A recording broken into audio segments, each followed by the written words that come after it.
boys and girls, children of all ages, the one and only Charlie Brown. And once again, it's time to go around the town with Charlie Brown. And what do I have for you? I have a review for you. Yes, I do. And here we go. It's been a while since the last time I actually did a review. It's been a while since the last time that I've done, especially a review on a season or a show. But before I jump into this, can you guys please, pretty please, with sugar on top, do me a favor. Please hit the like button. Please hit that share button. Please hit that subscribe button, and be a part of the squad by the bell. Every time that I put a video up, your phone will get like a little notification, a little ring, ding, ding. Then you'll know that I put something up. Again, this doesn't cost you nothing but your time to check me out, or check out anybody that's ever on around the town. Now, let's jump into this. Let's jump into The Mandalorian Season 3. Now, before... What?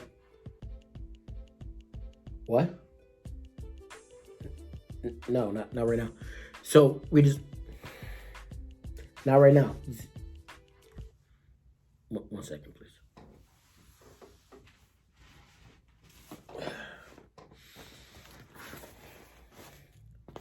All right. There. All right. You comfortable? All right. Let's try this again. Let's jump into and talk about The Mandalorian Season 3. Now, The Mandalorian has been one of Star Wars' best properties in a long time. I'm addicted to it. I'm addicted to it like a drug. From the get-go, when they very first introduced Mando to the world, I was hooked. Each season only has 6 episodes, and the one thing about the Star Wars seasons, if you look at and compare them to the other seasons, you have Andor, which I haven't had a chance to watch Andor, but everybody has told me that Andor is a really good show. It doesn't play around with everything that was going on that you had with like the Star Wars through line. Not the Star Wars, but the Skywalker through line that they ended with the movies. Like with Luke Skywalker, his sister Leia. Spoiler alert for those of you that haven't seen Star Wars, but if you haven't, please go check that out. But this series itself takes place right after episode 6. So, you in this, you have a younger Luke Skywalker. You have Ahsoka Tano. If you guys haven't had a chance to watch any of the other Star Wars properties, she's actually about to get her own show as well. She's one of my favorite Star Wars characters. And I'm pretty sure that's going to be great.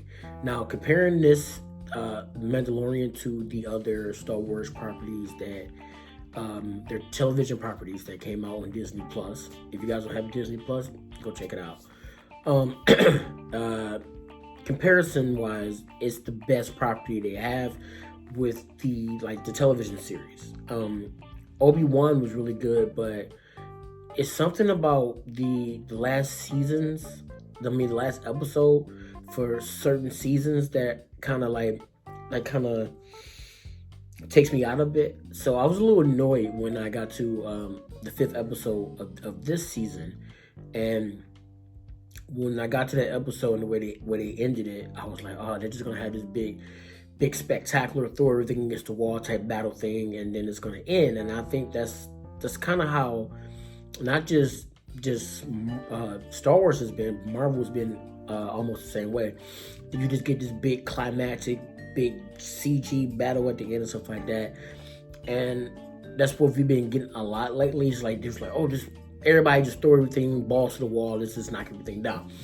But the way they ended this season, it goes with everything, with the through line with this season. Of course, there were 2 episodes that I thought were kind of unneeded.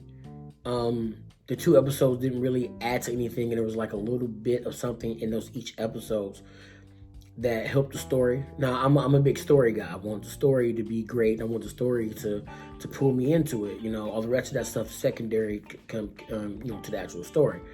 All in all, the Mandalorian has a really good story with how they had the first 2 seasons. I was a little iffy about the 3rd season itself, but since in the 3rd season they only focused on Mandalore. Okay, so they focused on the Mandalorians. They focused on the main character. They focused on them getting back to their home planet, if their planet still exists, if their planet is livable, stuff like that. Those are the things that they were focusing on, getting back to who they are as a people. They actually also had, if you guys watch wrestling, Snoop Dogg's cousin, I don't know if it's cool introducing her like that, but she was a WWE champion at one point. Her name was Sasha Banks in WWE. Right now, she's over in New Japan. If you guys Google her, check her out. She did a wonderful job with her character as well. Of course, she was more of a supporting character, but she did a really good job with her character. Now, getting back to what I was saying about the show, the last season of the show really did not disappoint me at all, because they still stuck with the through line. There was a villain that they had in the first 2 seasons, excuse me, that they ended up bringing back.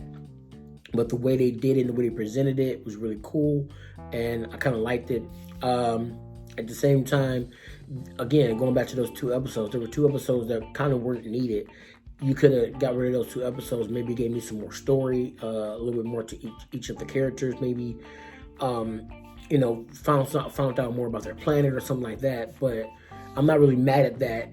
I'm going to give it a passing grade regardless. The reason why I was talking about that, like the last episode, like them just throwing everything against the wall, they did that with the Book of Boba Fett. The Book of Boba Fett was good for, if you ask me, for the first 2 episodes, and it kind of just started going down. There was a lot about the show where I was kind of upset because it's the Book of Boba Fett, but they didn't focus on his character as in-depthly as I thought they would have. They didn't really give him the big oomph that I thought he deserved. So that's kind of my problem that I had with it. A lot of other people I know that watched it said it was kind of boring. And then they got kind of upset with the fact that they brought the Mandalorian back in along with Grogu. And when they brought them back in, they kind of took away from the actual show. They didn't do that at all with the Mandalorian. The Mandalorian had the supporting characters that really supported the story. And to me, they did a really good job on it. One thing about this, though, a lot of people were talking about the ratings, not the ratings, but the amount of people that are watching the show started going down. And again, if you guys can hear me, you start to see this, tell your friends to watch it, tell your family members to watch it.